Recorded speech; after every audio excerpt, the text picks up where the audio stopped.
66వ సర్గము జాంబవంతుడు ఆంజనేయుని జన్మవృత్తాంతమును తెలిపి ఆయన బలపరాక్రమములను ప్రశంసించుట, పిమ్మట సముద్ర లంఘనమునకై ఆ మారుతిని ప్రేరేపించుట, అనంతరము హనుమంతుడు తన అద్భుత రూపమును ప్రకటించుట, జాంబవంతుడు అనేక లక్షల కొలదిగా ఉన్న ఆ వానర సైనికులు మిగుల విషాదమునకు లోనయుండుటను బాగుగా గమనించెను.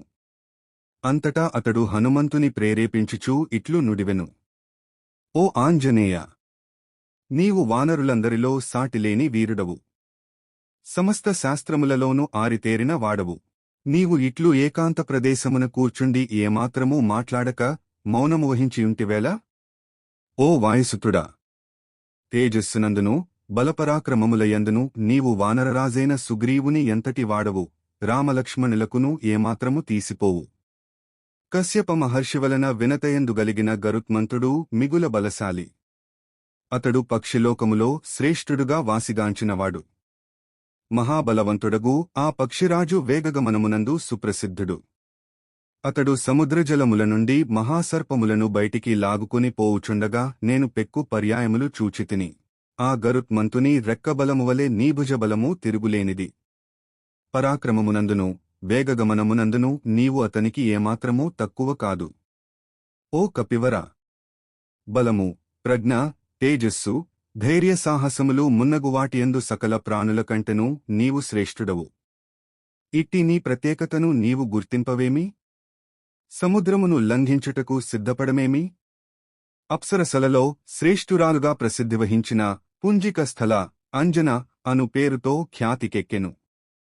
ఆమె కేసరి అను వానరునకు పత్ని అయ్యెను. ఆమె ముల్లోకములయందును అందచందములలో మేలుబంతిగా వాసిగాంచెను. శాపవశమున ఆమె ఈ భూలోకమున కామరూపిణియగు ఒక వానరస్త్రీగా జన్మించెను.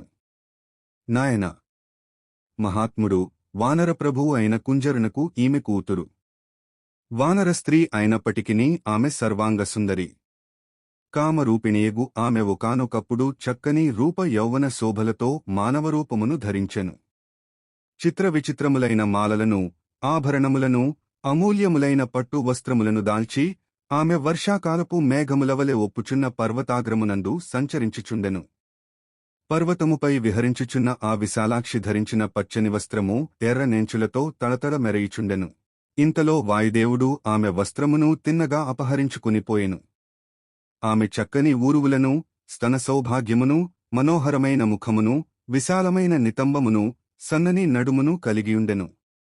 పేరుమోసిన ఆ సర్వాంగసుందరిని జూచి వాయుదేవుడు కామపరవశుడయ్యెను. పిదప అతడు పూర్తిగా కామవికారములకు లోనై ఆ పూజ్యురాలియందు మరులు గునినవాడై తన దీర్ఘమైన బాహువులతో ఆమెను కౌగిలించుకునెను.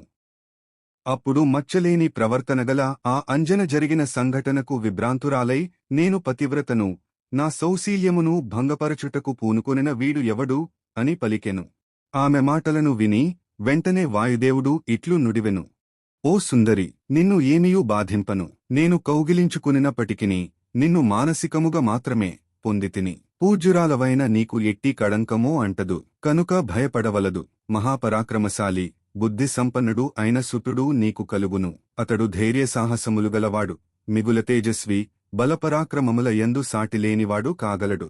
ఆకాశమునకు ఎగురుటయందును సముద్రములను లంఘించుటలోనూ అతడు నాయంతటివాడు కాగలడు. ఓ కపివర, మహాబాహు, వాయుదేవుడు ఇట్లు అనుగ్రహవచనములను పలికి వెళ్లిన పిమ్మట మీ తల్లియగు అంజనాదేవి తన మనస్సు కుదుటబడగా మిగుల సంతుష్టురాలయ్యెను. పిదప ఆమె ఆ గుహయందు వానరశ్రేష్ఠుడవైన నీకు జన్మనిచ్చెను. అనంతరము నీవు బాల్యదశలో ఉన్నప్పుడు ఉదయించుచున్న సూర్యుని జూచి ఆ సూర్యబింబమును వనమునందలి ఫలమనుకుని దానిని గ్రహింపగోరి ఆకాశమునకు ఎగిరితివి. ఓ మహాకపి, ఆ సందర్భమున నీవు పెక్కువందల యోజనముల దూరమునకు ఎగిరితివి. అప్పుడు సూర్యకిరణముల వేడి నీపై ఎంతగా ప్రభావము చూపినను, ఎంత తీవ్రముగా పడినను నీవు ఏమాత్రమూ క్లేశమునకు గురికాలేదు. అప్పుడు అంతరిక్షమునకు దూసికుని వచ్చుచున్న నిన్ను జూచి ధీమంతుడైన ఇంద్రుడు మిగుల క్రుద్ధుడై నీపై తన వజ్రాయుధమును ప్రయోగించెను. అప్పుడు నీవు పర్వత శిఖరముపై పడిపోగా నీకోమలమైన దవడలు దెబ్బతినెను. అప్పటినుండి నీవు హనుమంతుడు అను పేరుతో ప్రసిద్ధికెక్కితివి. అంతట వాసనలను తీసుకొనివెళ్ళువాడు, మహావృక్షాదులను పెకలించివేయగల మహాబలుడు అయిన వాయుదేవుడు నీవు అట్లు గాయపడుటను జూచి మిగుల క్రుద్ధుడయ్యెను. వెంటనే ఆ స్వామి ముల్లోకములలోనూ గాలిని స్తంభింపజేసెను. తత్ఫలితముగా ముల్లోకములను క్షోభకు గురికాగా లోకపాలురను సకల దేవతలను దిక్కుతోచనివారై క్రుద్ధుడైన వాయుదేవుని ప్రసన్నుని జేసికొనిరి. నాయన సాటిలేని పరాక్రమముగలవాడా! అప్పుడు ఆ స్వామి దేవతల ఎడ అనుగ్రహము చూపెను, శాంతించెను. అంతటా సమరమునందు ఎట్టి ఆయుధము వలనను నీకు మృతియుండనట్లు బ్రహ్మదేవుడు వరమును ప్రసాదించెను. నీవు వజ్రాయుధము దెబ్బకు కూడా క్షేమముగా ఉండుట చూచి ఇంద్రుడు సంతుష్టుడై నీకు స్వచ్ఛందమరణము ప్రాప్తించునట్లు వరమిచ్చెను. ఓ మారుతి! నీవు కేసరి యనువాని యొక్క భార్యేగు అంజనయందు జన్మించినవాడవు, క్షేత్రజుడవు, నిరూపమానమైన పరాక్రమముగల వాడవు. నీవు వాయుదేవుని వరము వలన అవతరించినవాడవు, ఔరసపుత్రుడవు. కనుక నీవు తేజస్సు, వేగము, బలము నందు వాయుదేవుని అంతటివాడవు. నాయనా, ఇట్టి మహాత్ముడవైన నీ యొక్క బలమును మేము ఎంతని కొనియాడగలము? ఇది లోక కళ్యాణదాయకమైన మహాకార్యము. దీని సాధించుటకు నీవే సమర్థుడవు. నీవు అంజనాసుతుడవు. ఇప్పుడు మా అందరికినీ ప్రాణరక్షకుడవు నీవే. వాయుసుతుడవైన నీవు లంఘించుటలో, ఎగురుటలో ఆ మహాత్మునితో సమానుడవు. మేము అందరము కొనవుపిరితో ఉన్నాము. ఇప్పుడు మమ్ము నీవే కాపాడవలయును. కార్యసామర్థ్యమునందును పరాక్రమమునందును నీవు ఆ గరుత్మంతుని ఎంతటి వాడవు.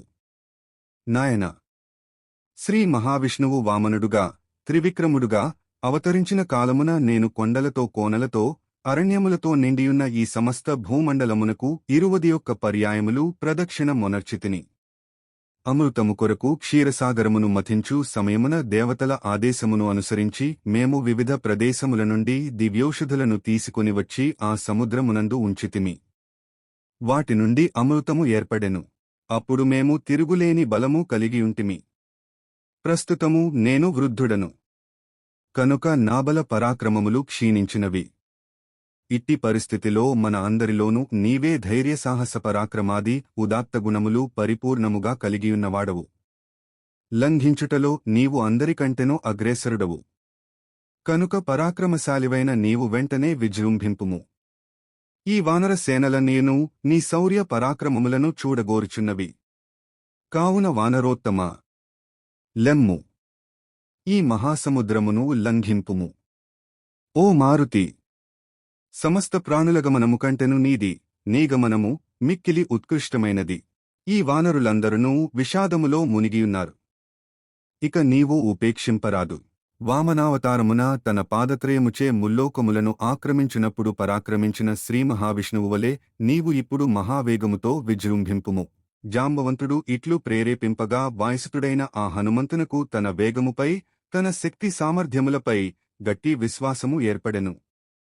వెంటనే ఆ మహాత్ముడు సమస్త వానర వీర సైనికులలో ఉత్సాహమును పెంచుచూ తన అద్భుత రూపమును ప్రకటించెను. వాల్మీకి మహర్షి విరచితమై ఆదికావ్యమైన శ్రీమద్రామాయణమునందలి కిష్కింధాకాండమునందు ఇది 66వ సర్గము.